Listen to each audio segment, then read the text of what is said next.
we're going to be talking about some of the pressures against DEI in the space, but also equity in action and what that looks like from an allocator standpoint.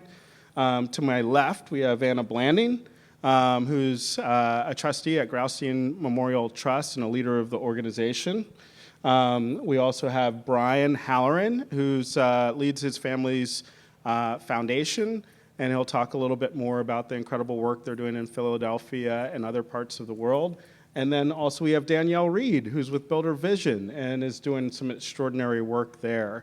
And to get started, just to give our audience a little bit of a feel of each of your individual journeys and path to the role that you're in right now, so they can get a sense of how some of these issues of equity and inclusion have played throughout your journey. And we'll start with Anna. Oh, wonderful. Let me make sure my microphone is on. Okay, great.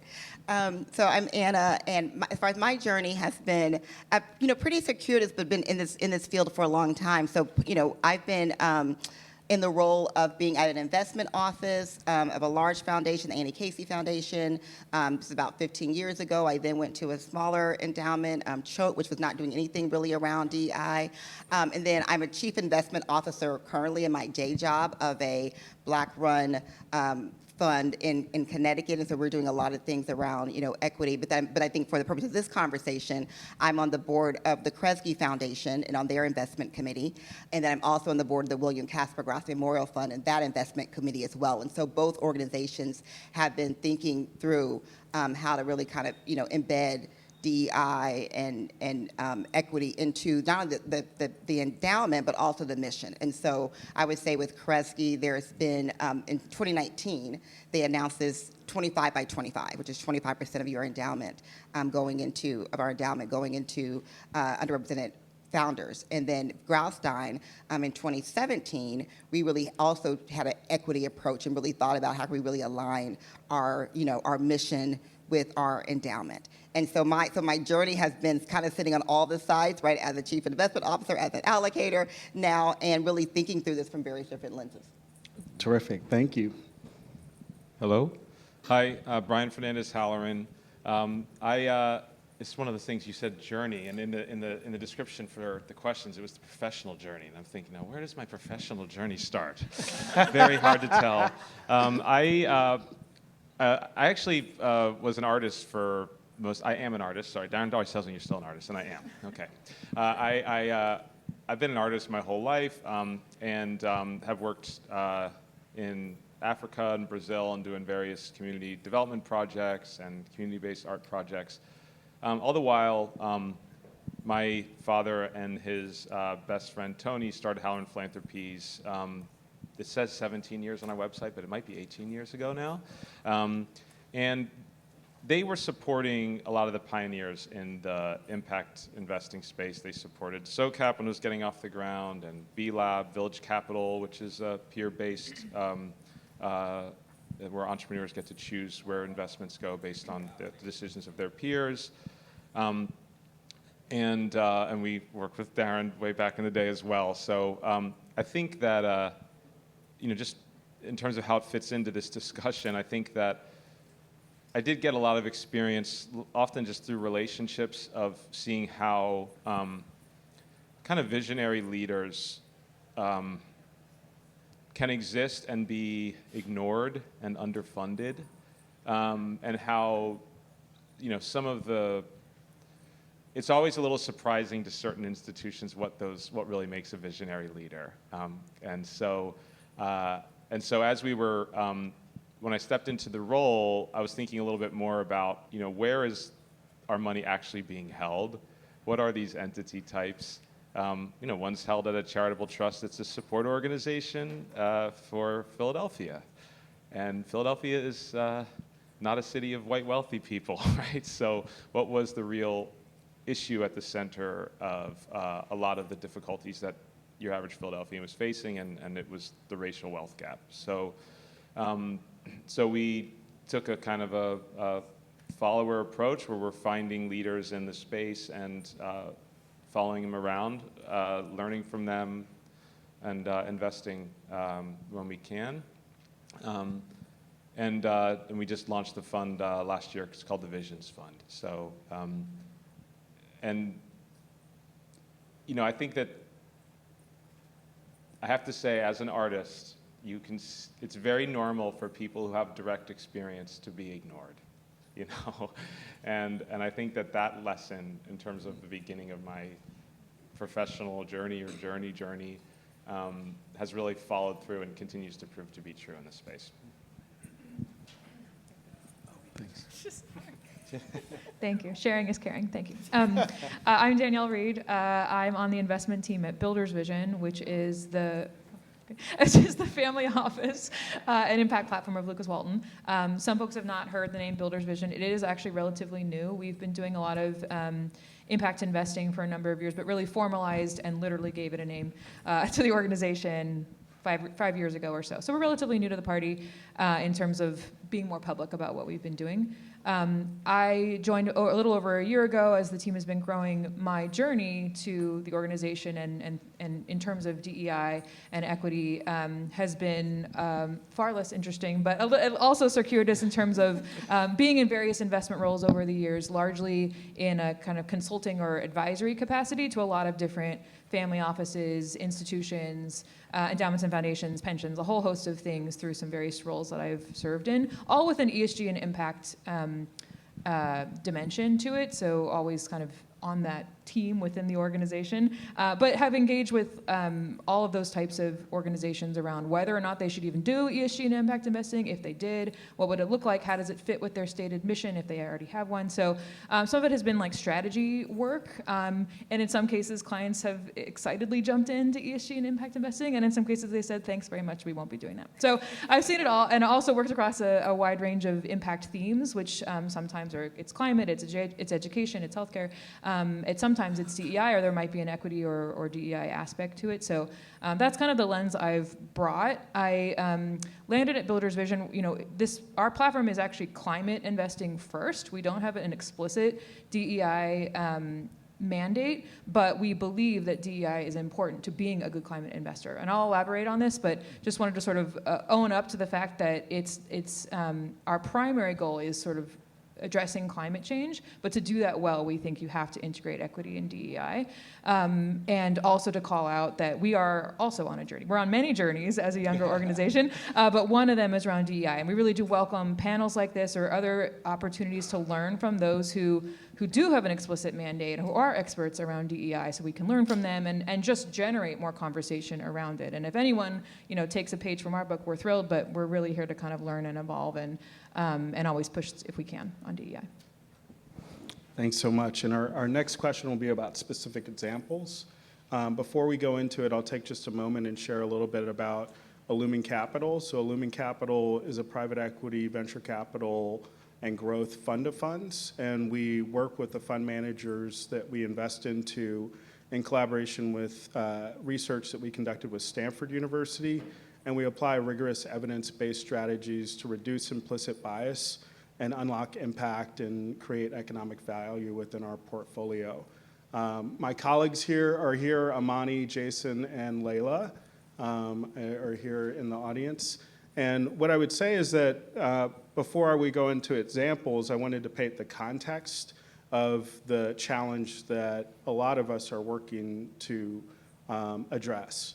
And this is research from our initial research paper with Stanford, where we tested basically 180 asset allocators that manage $4 trillion in capital. And we tested them, A/B tested them with a white-led fund and a black-led fund, and only changed the face of the managing director. And we found essentially that the higher the black fund manager performed, the more bias they face, which is kind of a stunning finding that helped us better understand that when people outperform, they're often overlooked and underestimated, which is a problem for those of us that love capital markets and outperformance, and also for those of us that love justice and inclusion in society. So that's some of the backdrop for the context of the next question. I think we'll dive into the examples. Why don't we start with you, Danielle, to kick off this time? Lovely. So as I mentioned, we're sort of our mandate is around climate investing, but we believe philosophically that to be a good climate investor, you need to ensure that, one, you're not being extractive, like the investments you're seeking are not being extractive to communities that might not be on your radar, and two, that there may be innovations, products, services that fill gaps for all sorts of populations, and you need to pay attention to that because it could be a great investment, and also it serves that population in terms of access to energy efficiency or something like that. So that's sort of like where DEI fits within our mandate in terms of our motivation to it, and we feel it's important to sort of state that because otherwise, I just sort of believe like when the going gets tough, then you sort of turn away from the things that you just like tacked on at the end, So it's like you have to sort of go back to why are you doing it? And we have literal North Stars written down around all of our different areas of focus: oceans, sustainable food and ag, energy transition, that embed DEI deliberately in them. And that is, again, to like literally stick to our North Stars and ensure that when we bring an investment to our committee that we're testing it against our original thesis and not like deviating too much from it or ignoring things on the people might consider on the fringe. So that's just sort of like the philosophical framework for it. I should also say, and I say this like a little bit jokingly, but not so jokingly, because this panel is about like the tough environment that we're in. And our legal team, they are delightful, asked me to frame it as the fact that we don't make decisions based on race, ethnicity, and gender. They asked me to say that. But it's true, because it is a dimension of what we do. So I just want to have said that way because we are in an environment where it matters to say stuff like that, and language matters. So I wanted to call that out. It's a dimension of what we do. As an allocator, we have a lot of different parts of our portfolio to choose from in terms of how we integrate DEI, and different parts of our portfolio have evolved in different ways. So for example, we have a big taxable portfolio that's been long-standing. It's a little harder to sort of start to shift. It's a bigger ship to turn in terms of trying to integrate DEI more intentionally. So there are ways that we're doing that resemble more of like pushing hard on the monitoring side. So maybe we're in all these private investment funds, you can't really get out of them. I mean, you could, but not really. And so it's like, how do we put some pressure on those investments to incorporate DEI, whether it's who literally is on the team, who owns the firm, or in the underlying portfolio companies or projects that they may pursue. So that's one thing. And again, I'm kind of giving these examples in case I'm saying something that helps somebody in this room in terms of how to do this. And then secondarily, we have a foundation, which is newer. It was actually incepted in 2019, a very timely time to found a foundation, because it was really on the heels of the Me Too movement, the murder of George Floyd, and these were all like certainly in the zeitgeist and something that we wanted to respond to in our own investing. And so with a fresher portfolio, you're able to do a little something different with it. And so that is a place where we've done more emerging manager investing with an explicit focus on gender-led or veteran-led or LGBTQ-led or managers of color, a whole host of different dimensions of it. And that's a place where we've sort of made deliberate bets on emerging managers. We also have, as part of our fixed income portfolio, in case there are bond investors out there, an allocation to Chicago communities that have a certain LMI.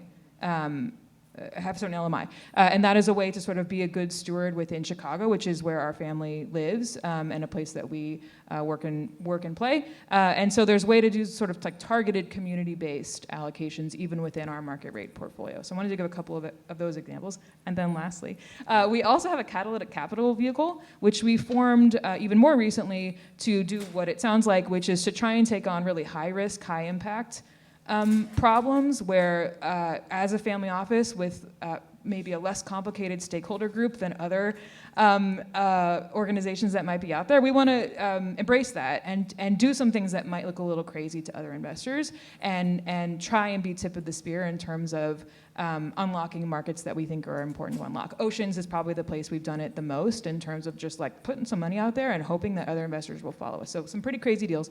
But this is a place where we've also explicitly layered in DEI in terms of like the goods and services that are reaching communities. So for example, we have a deal that's closing that's in Navajo Power. It's a group that many of you may know. We're not the first to find them. But it was like a deal where it's like, this is a win-win because it's a fantastic company, it's very well run, and it's filling an important gap that we think will actually be very economically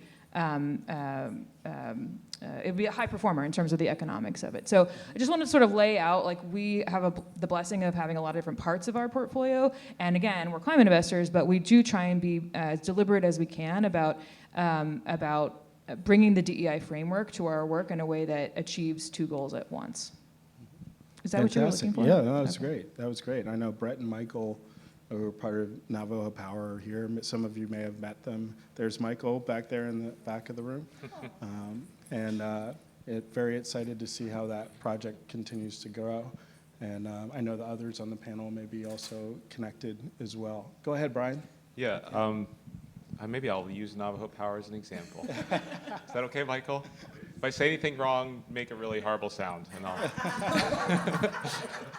I'll. So I think just to use Navajo Power as an example, because it's an example where a vehicle is designed and structured in a way that takes into account the complexity of a problem that involves the identity of communities, where technology is deployed, larger factors, and even finds a way to move capital incrementally to be able to build relationships. As an investor, that means that a lot of the things that we have to think about have already been figured out. I have to say, what concerns me most in this space is like investors trying to be leaders. Like, because we're supporting people who are leading things that are very well conceived. And they're usually living with the problem, so they understand the implications of investment in the world where they live much better than we ever could. And so, yeah, so a lot of the funds that we invest in, they are, and we usually don't make direct investments in companies, but we like Navajo Power so much that we made an investment. You know, the funds that we invest in, they're usually someone kind of runs into a problem, and then they start running into the same problem over and over again. And at first, it's like you can blame all kinds of different things for the problem, right? Maybe it's the language people use, maybe. But the theme is that there's the right kind of capital and the right type of investor it doesn't exist to the level they need to invest in the communities where they live or the sectors that they're working in to make people actually thrive. You know, basically the power is in the wrong hands and it's too concentrated. So just to name some of the examples of the funds that we invested in the Illumen Catalyst Fund, and to be honest, it's very helpful for me because they have a lot of research and a lot of times, like, my individual perspective, I think, oh, this is what I need to make an investment. But we have people on investment team and trustees that are looking for other things, and it's very easy for me to disregard their perspectives right now to you on stage. But we're making decisions together, and there is some validity to some of their concerns. And again, they've thought of this issue because they've had to, and they've provided a lot of the things that I would need to be able to move a deal through all the way through due diligence. So. So that would be another of these Innovate Capital Growth Fund, which is growth capital for Black-led companies in the Mid-Atlantic region. A lot of times companies get to a certain scale and they don't have access to the kind of capital to grow to where they can compete in larger markets. The Decarceration Fund, it's invest in technology companies to help the currently incarcerated and returning citizens.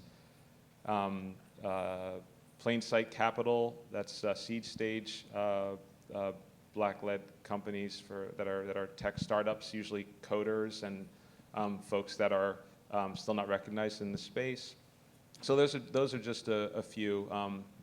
New Majority Capital, which is I did want to mention that because it's a ETA and acquisition fund. So much wealth transfer happens in acquisitions of already profitable small companies that are considered lower risk, which are actually really good for entrepreneurs that don't have a lot of money in their family to start a company that will hopefully hockey stick to be worth $1 billion, but like that's not necessarily, you know, the only way to support the growing of wealth in communities. So that they have that model. That's all to say that it's kind of an easy job because like these are all very compelling funds, and they've already done all the hard work. You know what I mean? And so, you know, I'll just say like a lot of my job is just to acknowledge their existence.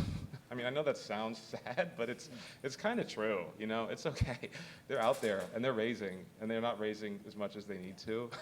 And so I just basically get to give them a forum and make sure that we have structurally enough money that's being put into the funds that can invest in them where we have the impetus to move the capital, and that's going into it. We're not asking them to convince us to pull money out of investments that have someone who doesn't want to allow us to pull the money out of, you know.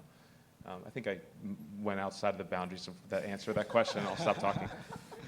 That was great. Thank you.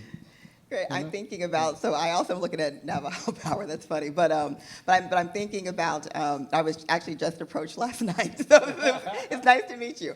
But I'm thinking about some, as far as funds that, you know, both with the Kresge Foundation as well as Graustein Foundation, most of our investment has been through, you know, through fund vehicles. And so, as I mentioned, I think it's really neat that we're all on this journey. And so I would say that, you know, Graustein Foundation, who's in Connecticut, is probably on the far, you know, we're like probably on the far part of the journey, meaning I think we've been kind of very explicit around our portfolio being mission aligned, but also really reflective of the citizenry of the world, right, and of America. And so, you know, so I'm a trustee, but I'm the investment committee. So, you know, 3 of us on the investment committee that make all the decisions. And so I will say that I think I have also a pretty easy job in the sense that, well, let me take that back. In a sense that, you know, so we do a lot of the funds. I mean, we're in Illumen, which is, you know, one of my favorite funds, of course. And but I will say that even if Daryn was not in the room, I would say that Illumen, in addition to all the data and research that has really been helpful for us in being able to give that information to people who you do need convincing. But one thing that Illumen has allowed us to do is also meet other funds of color. And so we've gone into a few funds now via our Illumen relationship. So like we're in Ulu Ventures, for example, you know, things like that. So that's been also really helpful to kind of see that ecosystem. And so that's been really tremendous. There was probably funds that I may not have known about if not for Illumen. So that's been a fun fund. But we're in, you know, so with Graustein, we have, you know, across the asset classes, we're in, trying to think, like Sea Ventures is a fund that we, you know, love. It's around health equity. You know, they're Boston-based, but, you know, national, and so they do. So they're in a lot of really cool companies. Like there's a company that they're in that is focused on, you know, connecting patients with providers of color and, you know, in the mental health sphere. So so things like that. So really kind of getting across to that health equity issue. As far as for Kresge, take a step back. But for Graustein, I think there's also been, it's been fun to like begin to think about how we can, as a foundation, get newer managers in, because, you know, as we know that in order to, for a lot of foundations or family offices, you're kind of presented via your investment consultant with various funds, right? And so if you have a fund and you're not on the investment consultant platform, if you're not on a Cambridge, for example, you will, you know, a foundation will usually never see you. So some things we've done at our foundation is there's funds that we have found that are now on the platform that we've encouraged our consultant to put on their platform, like to do the due diligence part, and on the platform. So even if we don't go, so let's say we might go in them, but more importantly, they're now on this platform that they're able to be presented to a variety of, you know, all of us on the stage. And so that's been, I think, something that we've been doing in our kind of like, you know, I think using our influence to help other emerging, not even emerging, but other funds who maybe just need more of a, you know, kind of a cosign or gravitas thing for their funds. You know, with Kresge Foundation, same thing. I mentioned we did a 25 by 25 goal in 2019, of which we have achieved that, which is fantastic.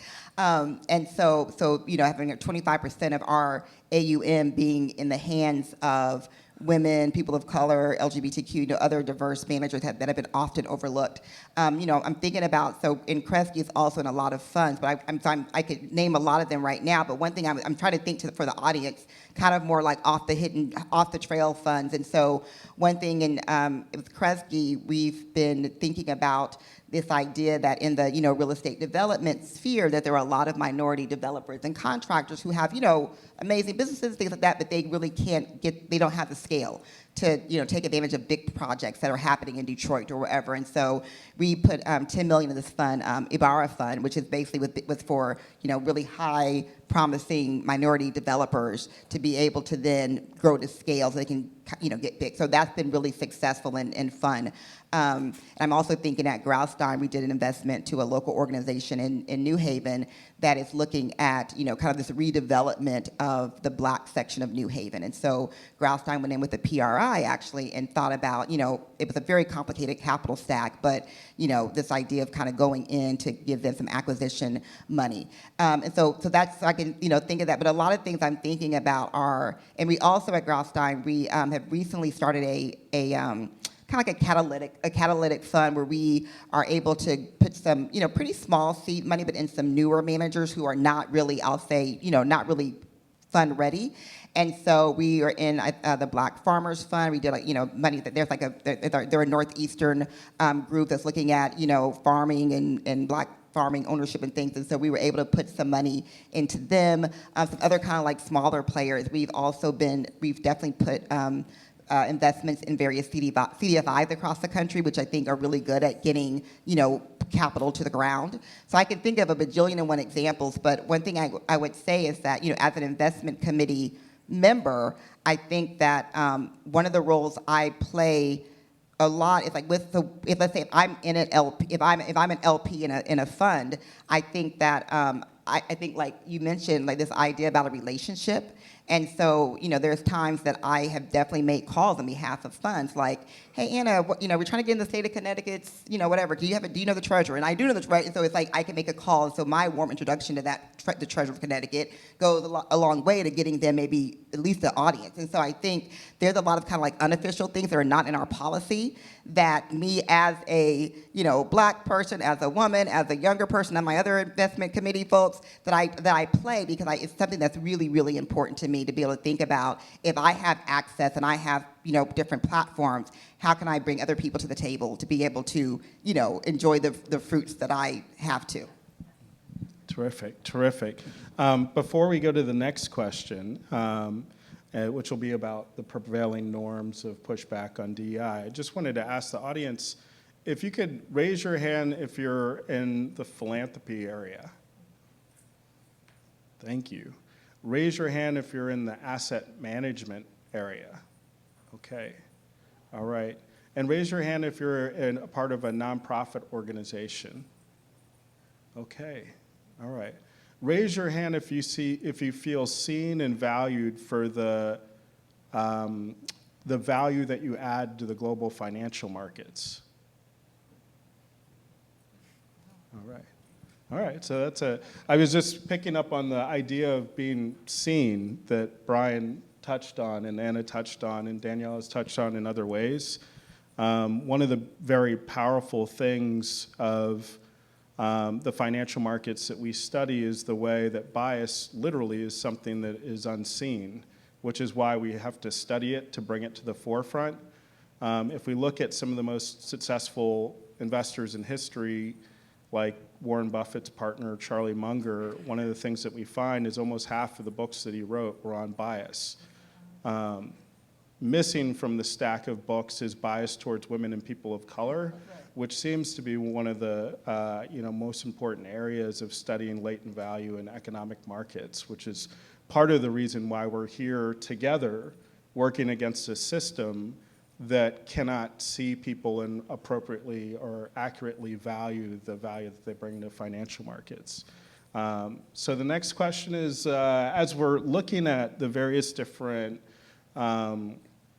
ways in which DEI and pushback against DEI is happening, are there any modifications that you've made to your processes or allocations given the current environment and challenges?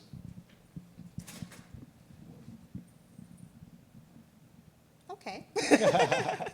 So, but I'm thinking about, let's say, as far as, kind of in the backlash, and, and we're looking at definitely, all the, the backlash against, Fearless Fund and things like that. And we actually were not in Fearless Fund ourselves, but we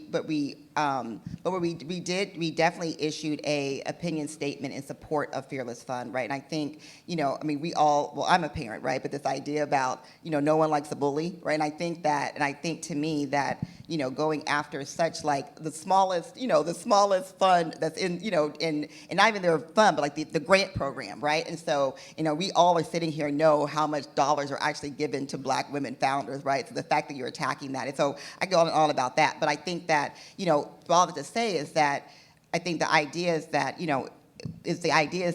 they want to make other people scared to lean in. And so those of us who, I think, so we really haven't changed our investment policy because we already had a pretty strong policy on that. But we have done, like I said, we issued a statement in support. We actually did, I think in the past year, I mentioned, we opened up a smaller part of our portfolio that was for, kind of like, very emerging managers. And so we might seed them with, a few $100,000 or things like that to kind of get them to be able to maybe then become like a, a larger fund. So we've definitely done that. I will say that we've also actually we've actually convened various funds across, some funds in our portfolio to kind of like, even portfolio or even people that were interested in our portfolio. But as far as kind of like, because I think there is a lot of, it's about being seen, but I think there is a lot of, there's a lot of fear and a lot of discouragement. And so, for people that are raising funds, right, it's kind of like, can I do this anymore? And so I think this idea of kind of like convening people with like-minded folks and kind of like that kind of more, being seen / knowing people support you, like that emotional thing has been also really important. So we've done a couple of those as well. But I would say that I think if anything, we've just been more committed to what we're doing. So we've actually put more money into all the different funds that are being targeted. So so I can say both foundations I'm a part of, we have actually doubled down in our commitment to this area. It's super important for us. And I think one thing I think about the DEI conversation is that, and those of us who actually are against, that are on the good side, for example, we sometimes capitulate to the narrative of, like, oh, these are, less, these people are less good, or they're, but like, they, as though they're only bringing diversity, right? But they're not bringing anything else. And the reality is that these are amazing, amazing funds and firms and big companies. And they also are bringing diversity, right? And so, they're also bringing to me, they're like, and I love the data from Illumen and Stanford about, the data does not show it all. It's like, it's so opposite, right? The performance of these funds, that the 1.8% or 2% of money that goes into diverse funds, like they're outperforming, and so in an industry that we actually want to have outperformance and alpha, you would think we'd be running towards these people and not. And so I think like also being able to push back on that narrative and to, to really show that these are really excellent funds as well. And so that's something that we've been doing and using our voice to do that. Yeah, and before we go to Brian, just, take a moment. Are there any fund managers in the audience? Okay, all right, thank you. You can take a moment and think, you spend all this time trying to build a firm and perform at a high level, when the research that we've done shows the higher you perform, the less capital allocations you get after you demonstrate performance. So part of the most powerful thing that I think investors in positions of allocation power can do is, to your point, see and accurately underwrite and address the biases that sort of prevent others in their community from underwriting properly fund managers. So kind of, again, a surprise finding, but there's work to do. And boy, to be on that side of doing all the work, pushing through, and then someone just kind of thinking like, wait a minute, I'm not really sure, maybe I have 30 more questions for you because I just don't, I can't believe that you could outperform. It's against everything that I've seen or know, or I see lots of people that don't look like you in this industry. It just seems a little off. So we know downside questions are much more prevalent for those that are women and people of color than white male fund managers, which are more opportunistic. And we can drill into the details of it, but the idea of doubling down, I would just make the point to Anna's point, is also when there are challenges in a particular industry and people that are long-term investors sort of begin to run for the door, there are often tremendous opportunities as well. And for those that continue on with those investments, there's often, if they have a thesis, we've been talking about, part of the thesis, there's a notion that compounding knowledge in a specific area of addressing these biases leads to compounding returns over time. Let's go to Brian. How's this current environment affecting your strategy? I think I'm angry right now. So. Okay, be composed and do some breathing and then say something smart. Yeah, I mean, so this is a very, very long history. Most of the violence against Black people is people who perceive them as a threat when they're not being a threat. It's a very common theme, and I consider this to be an iteration of that.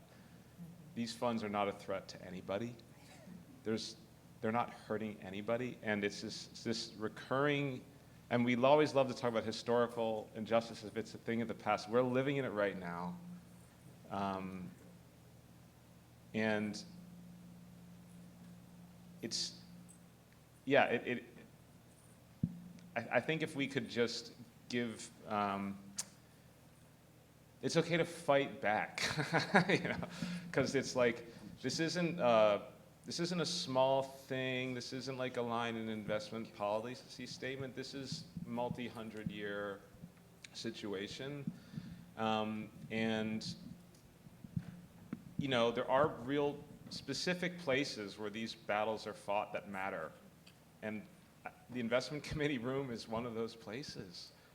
The boardroom is one of those places, and it doesn't feel like it at times, and that's by design as well, right? Because it can feel like a big weight, right? Because this money really matters. Sorry, it's just like really important. Yeah, so I don't know. We kind of just, yeah, we have continued to allocate. I think we formed the Visions Fund at the Philadelphia Foundation with this specific lens. I think it was after this last wave of pushback. But it wasn't in a direct response to it. It was just, I mean, it's one of those things where, like, I don't want to expect this stuff, right? Because that's just depressing. So I was surprised,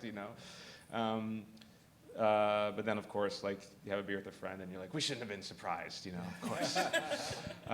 Yeah, so I'll just say that we just continue to invest in the people who are overqualified for the amount of money they're raising in their funds, and those people always seem to be people of color and women. And until that's not an issue anymore, then we won't continue to do that, Yeah, I would echo a lot of what everyone has said, which is, I think our organization was on like a 12-step program around everything that was happening. It was like, first we were really, like, we were sad, and then we were pissed, and so we processed a lot of the same feelings of frustration and what do we do now, and we have a lot of investment committees at our organization, and each of them we sort of had an open discussion around what are we going to do, and very helpfully, no one pushed back on. No one wanted to withdraw, but we wanted to feel confident about the legality of what we were doing. What is the risk? We had a lot of discussion about what is the realistic risk here? How can we continue to do exactly what we're doing, if not more, but feel that we've mitigated risk as much as we can? That was kind of the nature of the conversations, again, across the different investment committees and portfolios. And our investment committees include external members, very importantly. And so it was very helpful to hear about what they were doing, how they think about things. Again, they're meant to bring this outside perspective and check us on our biases as an investment team. And so it was very helpful to have, to kind of lock arms and agree to what we were doing. But again, I think helpful to also go to internal and outside counsel to understand, like, explain to me very specifically what we're opening ourselves up to here, or what we should be aware of that we didn't have to worry about as much before. And I'm so glad we did that, because now I know that when I'm in a diligence meeting, I feel confident about the questions I can ask, and where to probe and where not to probe. And back to your like unseen comments, part of what we've done is sort of opened up the aperture a little bit of what it means to be underrepresented in an industry. That is the word that we use now, underrepresented. It was very specifically chosen. And the point of it is not to just be like, now everything's diverse everywhere, everything's diverse. No, that's not the point. It's not to like dilute the meaning of what underrepresented means, but to sort of say, this is a deal in Northeast fishing. What does it mean to be unseen in that industry? Like, who are proximate to the problems? Are we sure we're funding entrepreneurs that understand those problems, those communities, the ramifications of what we're doing? That's super different than when we're like looking at our fixed income portfolio. Or for example, we happen to be looking at an EM equities manager that was led by a woman of color. Like, completely different parts of the portfolio, but we want to bring a consistent lens. So that's the end of my rambling, is we want it to be able to bring a consistent lens, feel confident about the diligence that we're doing, feel confident about the way the DEI is integrated into our investment decisions, no matter what part of the portfolio it's coming from. The second thing I'll say is, and actually we're going through the process of collecting every year we do an ESG and DEI survey of all of our existing managers. And I remember saying to the legal team, like, am I still allowed to like go and collect this data? And they said, go to town. I'll never forget. They said, go to town, because post-investment, you can do whatever you want, basically. But anyway, I'm glossing over the details. But they were saying, like, once you've made the decision, risk is significantly reduced in terms of the environment we're in. So go to town. I will never forget, go to town. And so I think it's important because some of the managers are asking, like, why are you asking for this? And I said, we're gonna ask for this every year. And it's still important to us, and we're not gonna not do these things anymore. And I think it's helpful for our investees to hear that, in terms of like, okay, this is still important. Our LPs are not backing off, it's still important to them. It's just one particular way to sort of like understand what you own, what's in your portfolio, and how much you're funding diverse managers. And so all to say, like, post-investment, I think there's still a lot you can do, and I feel like kind of amped up about the fact that I don't need to worry about that, and I can continue to like get the data that I need and have informed decisions being made in terms of re-ups and other things. Well, terrific. As we move towards audience questions, one of the things that I thought that I would share is that at Illumen Capital, of course, we invest in fund managers. Those in fund managers across venture capital, private equity, and growth then invest in companies. And we work with all of those fund managers to address biases so that they select better companies that to us include women and people of color-led companies, and hire the best people, which to us includes women and people of color, as much of Silicon Valley doesn't. And then select the best board members of the boards they own and control. But we still hold that one of the biggest abilities that we have to influence and transform the system of bias, which again this is at an $82 trillion level. Women and people of color manage 1.3%, which is about 50% below what we'd expect by random chance if we were thinking of a world without bias. So one of the things that we have to ask is how can we influence this big number? The way we do that is by engaging our investors in deep dive analysis, harvesting insights, and showing them kind of how to apply these lessons and rules in sort of deep dives. So we have an impact experience, which is a Lumen Capital Impact Experience, which is a deep dive, and I wanted to ask if maybe Brian and Anna could share a little bit about their experiences at the Impact Experience and what that's like, and how that has either influenced or informed the way that you make a difference in the world. I know Danielle's colleagues have been as well. So would you mind sharing? Sure. So I went to the Impact Experience, I think it was this year. The year's been long. I think it was February of this year. But I will say that, sometimes it's single-handedly one of the best experiences I've had probably in my career, but definitely in 2024, right? And I think it was, and we talked about this idea about knowing the climate we're in. It can sometimes feel very overwhelming when you feel like you're the one, and so kind of being able to, so the Impact Experience is where they bring investors and funds and I think nonprofit, community people, and we do a 2 or 3 day, deep dive in Montgomery, Alabama, which is like, it's like you're walking through your history textbook if you go to Alabama, right? It's like it's the heart of the civil rights movement, and so we actually talk about implicit bias for 2 or 3 days. But I think to me what was most profound about the impact experience was in the beginning I think you had to bring a symbol, kind of like your introductory symbol that you wanted to share. And there's people from different parts of the country and different countries, and people, right? It was so amazing to kind of humanize each other first, right? So it's not Anna who's a trustee or Anna who's a da-da-da. Here's Anna who brought her picture of her grandparents' farm. And so, one gentleman talked about his mom, died from, or not died, but she was battling cancer, and that made him go to med school, and now he's a health equity investor. And so I thought that was just so neat to be able to kind of like level set the playing field, and because I think there's oftentimes so much disconnect between the investment committee and the foundation and the fund managers and all these different parts of the ecosystem, and that allowed relationships to form. And so you're able to, I can say that there's conversations I've had from the impact experience that have led to investable ideas that we've done, but also I think forming the relationships throughout the industry where people now can just call me up and text me or whatever and things like that. So that's just it was a fantastic experience. I would encourage anyone, if you are presented with that, to do that.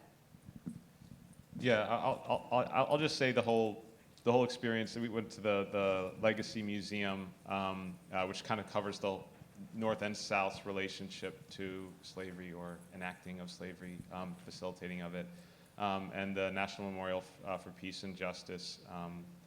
And I was overwhelmed, I'll be honest. I remember I was like trying to be jokey and stuff, and I went on the flight and I was like, oh my God. And then I basically just read books about this afterwards, because I was like, I kind of need to actually just understand this more.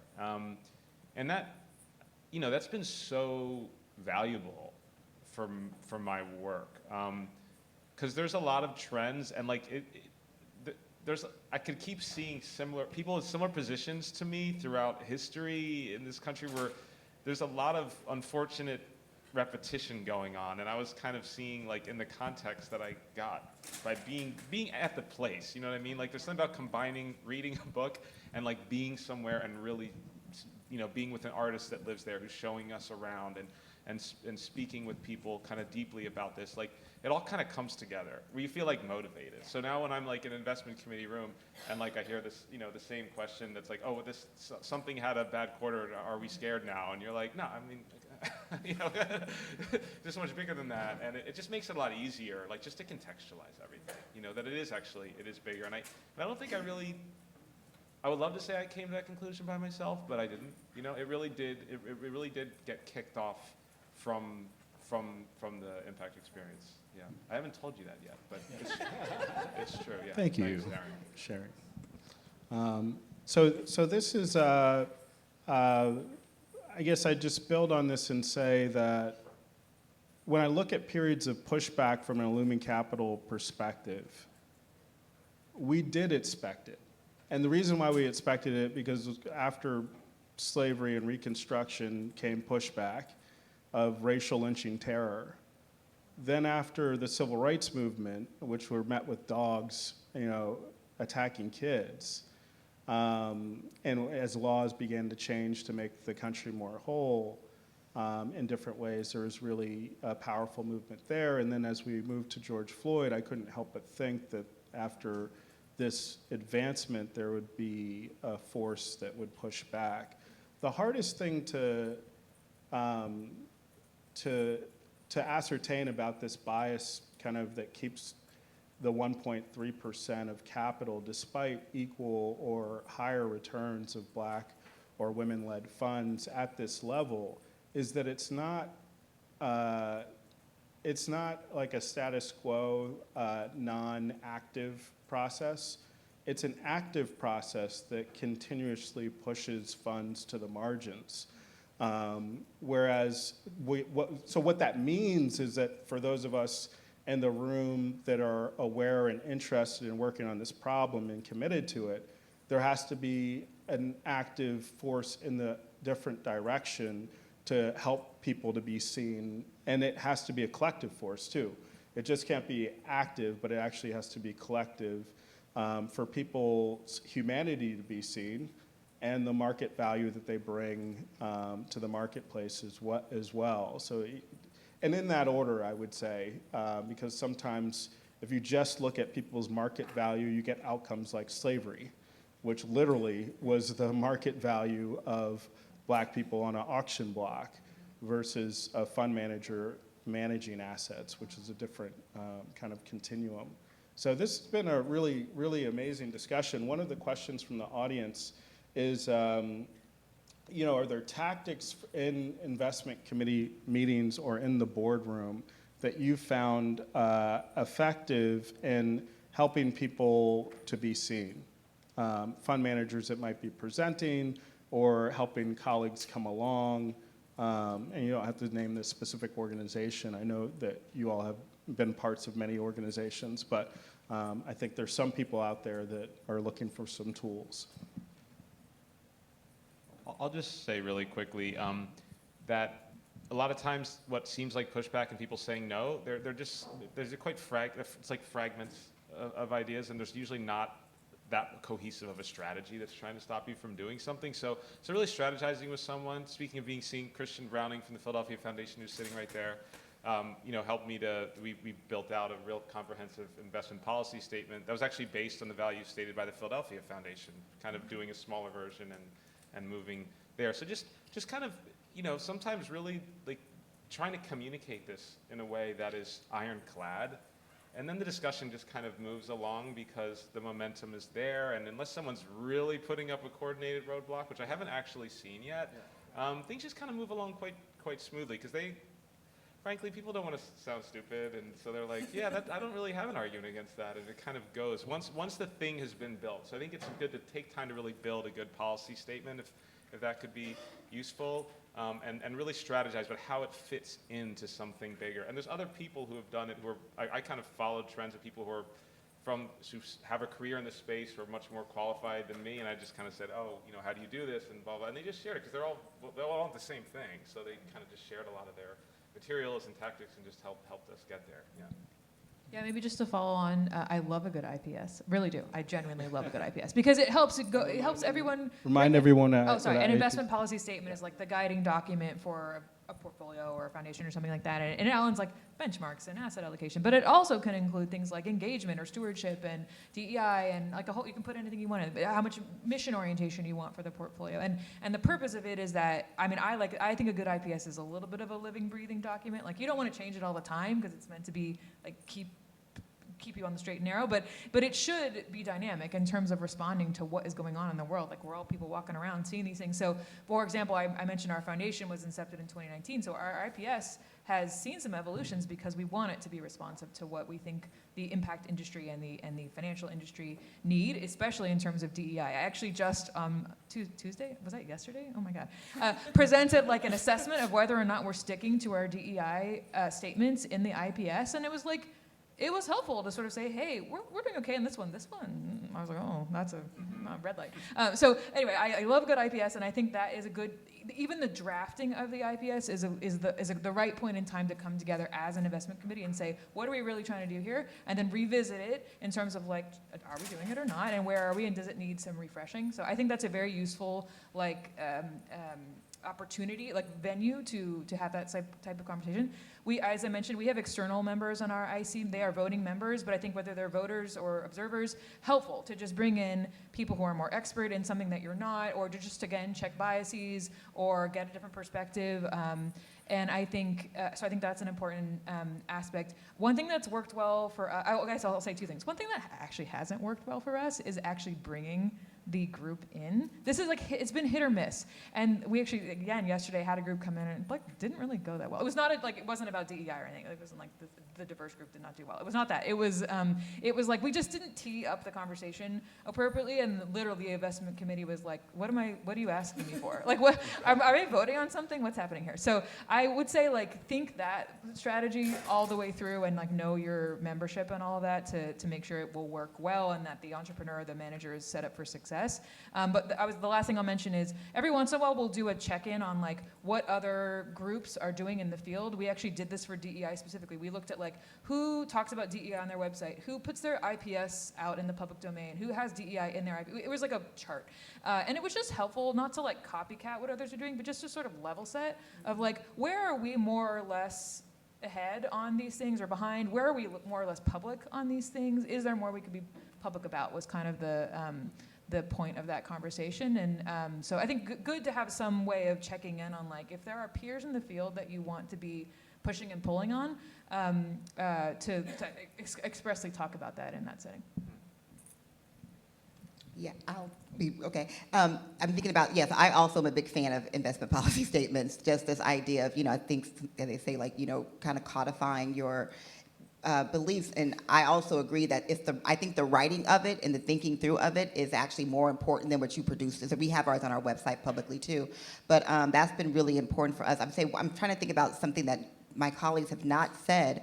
So one thing I think that we've done in investment committees is we've become more aware of the questions that we're asking about managers, right? So I think this idea around, and it is like, the kind of the, I don't know, Sequoia comes to you and you're like, all your questions are about, the 50% return and da da da, and then somebody else comes to you and you're asked all the downside questions, like, so what if did this, and just kind of being aware of that in your own mind. So I think the investment policy statement, coupled with sometimes the data around bias, can really sometimes make you kind of just think about yourself and what because what you do in investment committee discussions. I would also say that we also do not bring in prospective managers, but I have found that bringing in current people in portfolio, so bringing in current managers that you've already made the decision about, that is really helpful in order to be able to they'll share something that helps the committee think about something else. So that's also been a helpful practice of us, of sometimes bringing in some managers like, wow, these people are doing amazing, and being able to humanize them. And I think it gives more appetite to investing in other folks like that. Yeah, and so we're at time. I'd like to thank our panelists for sharing with us. Give them a round of applause. And I just wanted to say in closing that, the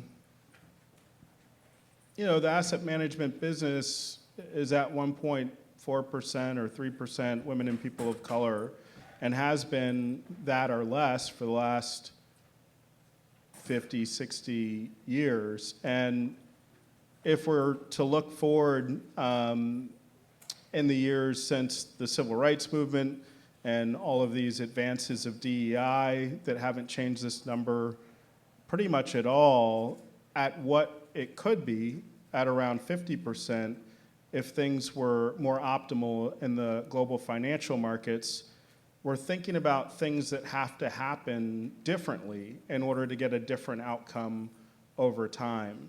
So I know I want to live in that world where things are different, and really excited to partner with these wonderful folks to transform and change that, and find others of you to also join in that journey. So thanks so much, really appreciate it, and hope you have a great rest of your SOCAP.